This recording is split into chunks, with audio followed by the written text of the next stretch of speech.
दोस्तों नमस्कार, स्वागत है एक बार फिर से आज की बड़ी और ताजा खबरों में। आपको बता दें कि कृषि कानूनों पर पीयूष गोयल का बड़ा ऐलान। बोले किसान आंदोलन के समाधान से यूपी चुनाव का कोई संबंध नहीं, फिर से बनेगी भाजपा की सरकार। वहीं राहुल गांधी का बड़ा ऐलान। बोले हिंदू और हिंदुत्व अलग अलग, बीजेपी और आरएसएस की विचारधारा खतरनाक। वहीं राहुल गांधी के हिंदुत्व पर बयान से भड़की बीजेपी। संबित पात्रा बोले इच्छाधारी हिंदू है राहुल गांधी। वहीं जिन्ना विवाद में कूद पड़े असदुद्दीन ओवैसी। बोले देश के विभाजन के लिए कांग्रेस जिम्मेदार। वहीं हिंदुत्व की आईएसआई और बोको हराम से तुलना पड़ी भारी। सलमान खुर्शीद पर केस दर्ज। वहीं योगी रहेंगे अपराजय या फिर टूटेगा भ्रम। उत्तर प्रदेश चुनाव में भाजपा देगी अयोध्या से कश्मीर तक का हिसाब। वहीं आज योगी के गढ़ में गरजेंगे अखिलेश यादव। अमित शाह और राजनाथ सिंह के दौरे पर बोला हमला। बोले खलबली मच गई है। वहीं कंगना रनौत को गिरफ्तार करने की मांग। नवाब मलिक बोले सरकार वापस ले पद्मश्री सम्मान। वहीं लखीमपुर खीरी केस में योगी सरकार की अपील पर सुप्रीम कोर्ट ने टाली मामले की सुनवाई। वहीं पंजाब में 10वीं कक्षा तक पंजाबी भाषा अनिवार्य, नियम न मानने पर लगेगा 2 लाख रुपए का जुर्माना। और भी बड़ी खबरों को जानने के लिए वीडियो को लाइक कर दें, चैनल को सब्सक्राइब कर लें और घंटी बटन जरूर दबा दें। वही पहली बड़ी खबर है कृषि कानून पर पीयूष गोयल का बड़ा ऐलान। बोले किसान आंदोलन के समाधान से यूपी चुनाव का कोई संबंध नहीं, फिर से बनेगी भाजपा की सरकार। यहाँ आपको बता दें कि कृषि कानून वापसी को लेकर चल रहे किसान आंदोलन का अभी तक कोई भी हल नहीं निकला है। इस बीच कई प्रदेशों में चुनाव भी होने हैं, जिसको लेकर केंद्रीय मंत्री पीयूष गोयल ने कहा कि सरकार 3 नए कृषि कानूनों पर प्रदर्शन कर रहे किसानों से बात करने के लिए तैयार है। उन्होंने इस बात पर जोर दिया है कि किसान आंदोलन के समाधान का उत्तर प्रदेश में आगामी विधानसभा चुनावों से कोई भी संबंध नहीं है। साथ ही उन्होंने यह भी विश्वास व्यक्त किया है कि भाजपा अपने सहयोगियों के साथ राज्य में एक बार फिर से सरकार बनाएगी। केंद्रीय मंत्री पीयूष गोयल एक मीडिया चैनल के कार्यक्रम में भाग ले रहे थे, तब वहां उनसे यह सवाल पूछा गया कि क्या केंद्र सरकार के लिए दिल्ली की सीमाओं पर चल रहे किसान विरोध का हल करना जरूरी नहीं है, इसका असर उत्तर प्रदेश में भाजपा की चुनावी संभावनाओं पर पड़ सकता है। उन्होंने जवाब दिया कि उत्तर प्रदेश में चुनाव के नतीजे अच्छे आएंगे, भाजपा अपने सहयोगियों के साथ वहां पर एक बार फिर से पूर्ण बहुमत के साथ सरकार बनाएगी। इसके अलावा पीयूष गोयल ने कहा कि किसानों के आंदोलन को हल करना कोई यूपी के चुनाव से संबंध विषय नहीं है, लेकिन फिर भी हम किसान आंदोलन को खत्म करना चाहते हैं और विषय को सुलझाना चाहते हैं। उन्होंने आगे कहा कि किसानों के साथ हम तो कल तैयार हैं बातचीत करने के लिए। उन्होंने जोर देकर कहा कि किसानों के विरोध का हल उत्तर प्रदेश चुनाव से बिल्कुल भी संबंधित नहीं है। पीयूष गोयल ने कहा कि विरोध करने वाले किसानों को चर्चा के लिए आगे आना चाहिए, लेकिन ये कुछ तथ्यों और तर्कों पर आधारित होना चाहिए। आपको बता दें कि पीयूष गोयल ने साफ कर दिया है कि इस आंदोलन का यूपी चुनाव में कोई भी फर्क नहीं पड़ेगा।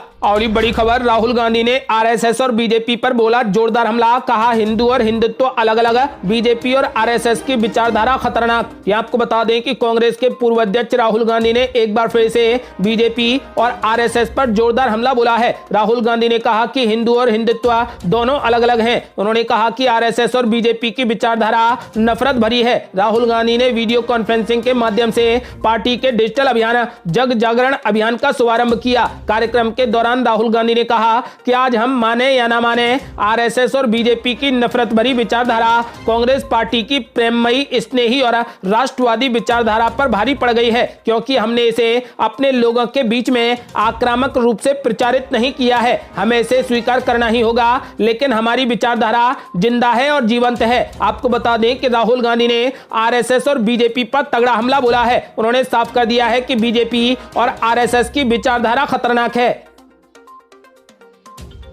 और बड़ी खबर, राहुल गांधी के हिंदुत्व पर बयान से भड़की बीजेपी। संबित पात्रा बोले इच्छाधारी हिंदू है राहुल गांधी। ये आपको बता दें कि सलमान खुर्शीद की नई किताब सनराइज ओवर अयोध्या को लेकर सियासी घमासान शुरू हो गया है। पहले इस किताब को लेकर विवाद था और इसके बाद कांग्रेस नेता राहुल गांधी के उस बयान से अब सियासी उफान आ गया है, जिसमें उन्होंने आरएसएस की विचारधारा पर हमला बोलते हुए हिंदू धर्म और हिंदुत्व को अलग अलग बता दिया है। बीजेपी की ओर से संबित पात्रा ने इस पर राहुल गांधी के खिलाफ पलटवार किया है। पार्टी प्रवक्ता संबित पात्रा ने प्रेस कॉन्फ्रेंस कर कहा कि हिंदू और हिंदुत्व पर प्रहार करना कांग्रेस का चरित्र है। उन्होंने कहा कि कांग्रेस पार्टी वही पार्टी है जिसकी ओर से भगवा आतंकवाद शब्द का इस्तेमाल किया गया था। साथ ही उन्होंने राहुल गांधी के बयान को हिंदुओं पर बड़ा प्रहार बताया है। संबित पात्रा ने कहा कि एक वक्त था जब कहा था कि संस्कृति की वजह से बलात्कार होते हैं। बीजेपी प्रवक्ता ने कहा कि कांग्रेस हमेशा वोट बैंक की राजनीति करती है। उन्होंने कहा कि कांग्रेस की ओर से भरसक प्रयास हुआ था कि राम मंदिर की सुनवाई सुनवाई को कोर्ट में टाल दिया जाए। राहुल गांधी ने ही कहा था कि मंदिर जाने वाले लड़कियां छेड़ते हैं। सोनिया गांधी जी की पार्टी ने भगवान राम के लिए हल्फनामा दिया था। इन लोगों ने भारत का संविधान भी नहीं पढ़ा, उपनिषद तो बहुत दूर की बात है। संबित पात्रा ने कहा कि राहुल गांधी का बयान 130 करोड़ जनता के खिलाफ है और उन्हीं के कहने पर सलमान खुर्शीद ने बयान दिया था। संबित पात्रा ने कहा कि राहुल गांधी परिवार के इशारे पर ही कांग्रेस के नेता हिंदुओं के खिलाफ ऐसी बयानबाजी कर रहे हैं ताकि देश में हिंदुओं के खिलाफ माहौल बनाया जा सके। बीजेपी प्रवक्ता ने कहा कि राहुल गांधी एक इच्छाधारी हिंदू हैं, क्योंकि अगर वो हिंदू दर्शन समझते तो इस तरीके की गालियां न देते। उन्होंने कहा कि कांग्रेस की तुष्टीकरण की नियत के बारे में हिंदुस्तान को पता है और भारत की संस्कृति को जो लोग इस तरीके के शब्दों से अलंकृत करते हैं। और बड़ी खबर, जिन्ना विवाद में कूद पड़े असदुद्दीन ओवैसी, बोले देश के विभाजन के लिए कांग्रेस जिम्मेदार। ये आपको बता दें कि AIMIM प्रमुख असदुद्दीन ओवैसी ने कांग्रेस और उस समय के नेताओं को देश के विभाजन के लिए जिम्मेदार ठहराया है। सुहेलदेव भारतीय समाज पार्टी के प्रमुख OP राजभर के बयान के एक दिन बाद ओवैसी ने विभाजन को लेकर कांग्रेस पर हमला बोला है। सुहेलदेव भारतीय समाज पार्टी के प्रमुख OP राजभर ने कहा था कि मोहम्मद अली जिन्ना को भारत का पहला प्रधानमंत्री बनाया गया होता तो विभाजन नहीं होता। राजभर की बात पर AIMIM प्रमुख असदुद्दीन ओवैसी ने कहा कि कांग्रेस और उस समय के नेता ही मुख्य रूप से विभाजन के लिए जिम्मेदार हैं। उत्तर प्रदेश के मुरादाबाद में एक सार्वजनिक रैली को संबोधित करते हुए AIMIM प्रमुख ओवैसी ने कहा कि मैं राष्ट्रीय स्वयंसेवक संघ यानी RSS और भारतीय जनता पार्टी और समाजवादी पार्टी के लोगों को चुनौती देता हूं जो इतिहास नहीं पढ़ते हैं। विभाजन मुसलमानों के कारण नहीं हुआ बल्कि जिन्ना के कारण हुआ। उस समय केवल वही मुसलमान वोट दे सकते थे जो नवाब या डिग्री धारकों की तरह प्रभावशाली थे। कांग्रेस और उस समय के नेता विभाजन के लिए जिम्मेदार थे। आपको बता दें कि उन्होंने ऐलान कर दिया है कि इसके लिए कांग्रेस जिम्मेदार है। और बड़ी खबर, हिंदुत्व की ISI और बोको हरम से तुलना पड़ी भारी, सलमान खुर्शीद पर हुआ केस दर्ज। ये आपको बता दें कि अपनी किताब में हिंदुत्व के खिलाफ विवादित टिप्पणी करने वाले कांग्रेसी नेता सलमान खुर्शीद के खिलाफ अब विवाद काफी तेज हो गया है। उनके खिलाफ अयोध्या कोतवाली में केस दर्ज किया गया है। अयोध्या में तपस्वी छावनी के महंत जगत गुरु परमहंस आचार्य ने कांग्रेसी नेता सलमान खुर्शीद के खिलाफ कोतवाली में शिकायत दे दी है। उन्होंने आरोप लगाया है कि सलमान खुर्शीद की किताब सनराइज ओवर में हिंदुओं के खिलाफ अपमानजनक टिप्पणी की गई है। इस किताब के पेज नंबर 113 पर सलमान खुर्शीद ने हिंदुत्व की तुलना ISI और बोको हरम जैसे आतंकी संगठन से की है। आपको बता दें कि महंत परमहंस आचार्य का कहना है कि सभी हिंदू, चाहे शंकराचार्य हों, प्रधानमंत्री, राष्ट्रपति हों या साधारण व्यक्ति हों, इन सभी 100 करोड़ हिंदुओं को सलमान खुर्शीद ने अपनी किताब में आतंकी बताया है, जिसे लेकर वो बहुत ही आहत हैं। उन्होंने आरोप लगाया है कि कांग्रेसी नेता अपने कड़वे बयानों से हिंदुओं को आहत कर रहे हैं। राशिद अलवी राम भक्त हिंदुओं को राक्षस बता रहे हैं और पी चिदंबरम अपने बयान से समाज में अराजकता पूर्ण माहौल बनाने का प्रयास कर रहे हैं। उधर सलमान खुर्शीद की किताब पर अब लगातार विवाद बढ़ता जा रहा है। लोगों के विरोध को देखते हुए मध्य प्रदेश की शिवराज सरकार इस किताब को राज्य में बैन कर सकती है। वहीं बीजेपी कार्यकर्ताओं ने मुंबई में भी किताब का जमकर विरोध किया है।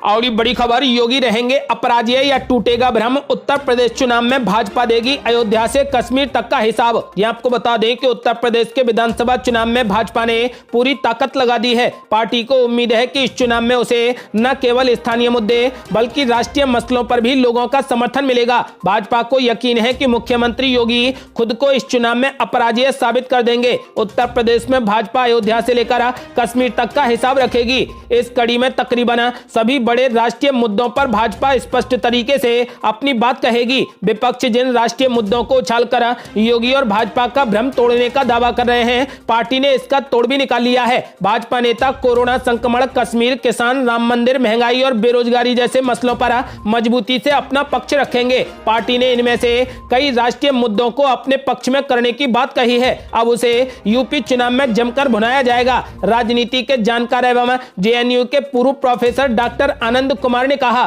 कि अब चुनाव सिर पर हैं तो विपक्षी दलों को मुद्दों की याद आ रही है। उत्तर प्रदेश का चुनाव उतना साधारण नहीं है। अगर सत्ताधारी पार्टी को पसीना बहाना पड़ रहा है तो विपक्षी दलों के लिए यह मैदान कितना मुश्किल है, इसका अंदाजा लगाया जा सकता है। विपक्ष जब लोगों के बीच में पहुंचेगा तो कुछ सवाल भी उठेंगे। 4.5 साल के दौरान सपा, बसपा व कांग्रेस पार्टी के नेता कहां थे? अब चुनाव आया है तो वादों की बरसात कर रहे हैं। लोग इतना तो समझते हैं कि कौन सा वादा पूरा होने वाला वाला है और कौन सा नहीं। कोरोना संक्रमण के दौरान लोगों को जिस भयानक दौर से गुजरना पड़ा है, विपक्षी नेता लोगों के बीच में जाकर इस बड़े सवाल का जवाब अवश्य मांगेंगे। भाजपा ने भी ऐसे सभी सवालों के जवाब तैयार कर लिए हैं। प्रधानमंत्री नरेंद्र मोदी और उनके सहयोगियों से लेकर भाजपा के निचले स्तर के कार्यकर्ताओं ने वैक्सीन को लेकर ऐसा प्रचार अभियान शुरू किया है कि विपक्ष भी हैरान रह गया है। लोगों का ध्यान अब कोरोना के बजाय इस ओर ज्यादा लगने लगा है कि देश में वैक्सीन का आंकड़ा कहां तक पहुंचा है। इसके बाद किसान आंदोलन की बात होती है। विपक्ष ने इस मुद्दे को भी जमकर भुनाया है, लेकिन भाजपा ने अपनी रणनीति से इस मसले को ऐसी स्थिति में पहुंचा दिया है जहां चुनाव में इसका संभावित असर खत्म हो गया है। लंबे समय तक सड़क मार्ग बंद रहने और आंदोलन स्थल पर कई तरीके की अप्रिय घटनाओं से यह मुद्दा भी आम लोगों की याददाश्त से बाहर चला गया है। किसान आंदोलन को शुरू हुए 1 साल हो गया, मगर अभी तक सरकार ने एक भी मांग नहीं मानी है। शुरू में सरकार यह कहती थी कि 2.5 प्रदेश के किसानों का आंदोलन है। अब 1 साल बाद भी सरकार अपने उसी बयान पर कायम है। आपको बता दें कि जानकारों का कहना है कि किसान आंदोलन का असर पश्चिमी उत्तर प्रदेश में उतना नहीं पड़ेगा। और ये बड़ी खबर, आज योगी आदित्यनाथ के गढ़ में गरजेंगे अखिलेश यादव। अमित शाह और राजनाथ सिंह के यूपी दौरे पर बोला जोरदार हमला, बोले बीजेपी में मच गई है खलबली। ये आपको बता दें कि उत्तर प्रदेश में अगले साल होने वाले विधानसभा चुनावों के मद्देनजर सत्ता की जंग काफी तेज हो गई है। भाजपा, समाजवादी पार्टी, कांग्रेस और बसपा ने पूर्वांचल में पूरी ताकत झोंक दी है। केंद्रीय गृह मंत्री अमित शाह और मुख्यमंत्री योगी आदित्यनाथ आज आजमगढ़ में रहेंगे और बस्ती जाएंगे। उधर समाजवादी पार्टी के राष्ट्रीय अध्यक्ष अखिलेश यादव आज गोरखपुर से कुशीनगर तक रथ यात्रा करेंगे। वे पूर्वांचल के कई अन्य जिलों का भी दौरा करेंगे।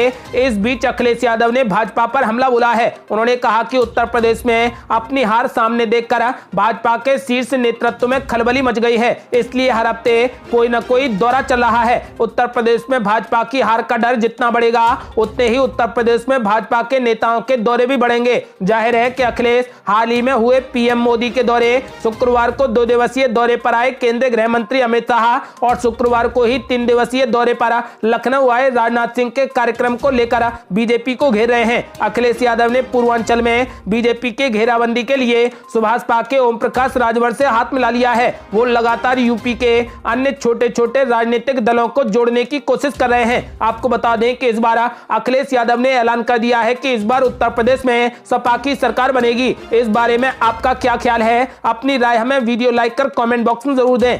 और बड़ी खबर, कंगना रनौत को गिरफ्तार करने की मांग, नवाब मलिक बोले सरकार वापस ले पद्मश्री पुरस्कार। यह आपको बता दें कि अभिनेत्री कंगना रनौत के आजादी वाले बयान पर महाराष्ट्र सरकार में मंत्री नवाब मलिक ने आपत्ति जताई है। उन्होंने केंद्र सरकार से अभिनेत्री को तुरंत गिरफ्तार करने की मांग की है। हाल ही में कंगना रनौत ने एक कार्यक्रम के दौरान कहा था कि भारत को असल आजादी साल 2014 में मिली थी। साथ ही उस दौरान उन्होंने कांग्रेस पार्टी पर भी निशाना साधा था। आपको बता दें कि एक्ट्रेस के इस बयान पर कई हस्तियों ने विरोध जताया है। समाचार एजेंसी ANI के अनुसार मलिक ने कहा कि ऐसा लगता है कि बयान देने से पहले कंगना रनौत ने मलाड़ा क्रीम का भारी डोज ले लिया था। एजेंसी के अनुसार मलाड़ा क्रीम एक खास तरीके की हशीश है जो खास तौर से हिमाचल प्रदेश में पैदा होती है। उन्होंने कहा कि हम कंगना रनौत के बयान की कड़ी निंदा करते हैं। उन्होंने स्वतंत्रता संग्राम सेनानियों का अपमान किया है। केंद्र को कंगना रनौत से पद्मश्री वापस ले लेना चाहिए और उन्हें तुरंत गिरफ्तार करना चाहिए। और बड़ी खबर, लखीमपुर खीरी कांड में योगी सरकार की अपील पर सुप्रीम कोर्ट ने टाली मामले की सुनवाई। यहां आपको बता दें कि लखीमपुर खीरी हिंसा मामले पर सुप्रीम कोर्ट ने शुक्रवार को सुनवाई टाल दी। दरअसल यूपी सरकार ने कोर्ट से सुनवाई की तारीख आगे बढ़ाने की मांग की।